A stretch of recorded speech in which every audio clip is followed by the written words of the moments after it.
Welcome back to our channel. In today's video, we'll guide you through the process of editing received photos in WhatsApp chats. Let's get started. Step 1. Open WhatsApp on your Android device and make sure you're logged in to your account. Step 2. Tap on a chat where the photo you want to edit is located.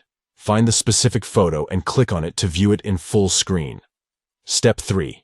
Now, tap on the three dots icon located at the top right corner of the screen. This will open a drop-down menu. Step 4. From the drop-down menu, select Edit. This will open the photo editing options. Step 5. You can now edit the photo according to your preference. Adjust the brightness, crop, add filters, or make any other desired changes. Step 6. Once you're satisfied with the edits, tap on Done to save the changes. By following these simple steps, you can easily edit any received photo within a WhatsApp chat and enhance it to your liking. If you found this tutorial helpful, don't forget to give this video a thumbs up and subscribe to our channel for more useful guides and tips. Thanks for watching. Remember, editing received photos in WhatsApp chats allows you to personalize and enhance your messaging experience. That's all for today's video.